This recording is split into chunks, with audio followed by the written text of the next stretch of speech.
quel destin tragique que celui de Pascal Augier. Fille de l'actrice Bulle Augier et d'un musicien, jeune actrice en devenir, la jeune femme, étoile montante du cinéma français au début des années 80, aurait dû être une idole du cinéma. Malheureusement, la vie en a décidé autrement. Sortie au Palace, l'une des boîtes de nuit les plus branchées de ce mois d'octobre 1984, la jeune femme fait une probable overdose, cachée pendant plus de 20 ans. Qui arrête son cœur, déjà fragile. Ses amis, qui ne sont pas au courant qu'elle souffre d'une malformation cardiaque, tardent à appeler les pompiers. La jeune femme meurt, à quelques heures de ses 26 ans, et alors que la sulfureuse avenue Maria, dans laquelle elle joue l'un des premiers rôles, lui apportera une célébrité posthume qu'elle ne connaîtra jamais. Pourtant, tout cela aurait sans doute pu être évité. Quelques heures avant son décès, l'une de ses amies s'était alertée sur son état de santé.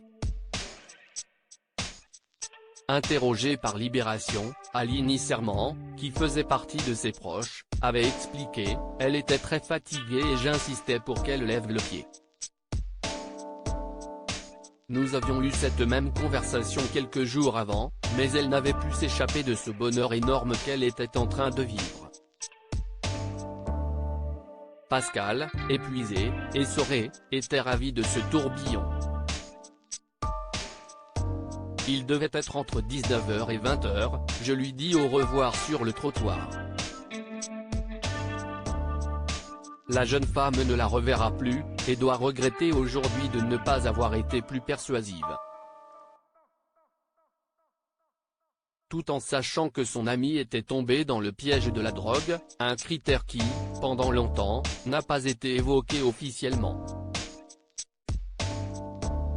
Pourtant, le chanteur Renaud, qui la connaissait bien, n'avait pas hésité à en parler dès les années 80, sous couvert de l'un de ses tubes les plus célèbres.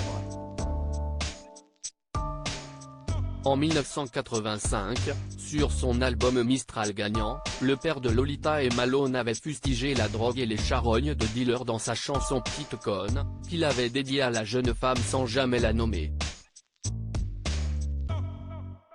Dans les autres amis de la jeune femme, on comptait également Thierry Ardisson, mais aussi une certaine Pauline Lafont, également brutalement décédée quelques années plus tard dans l'éclat de la jeunesse.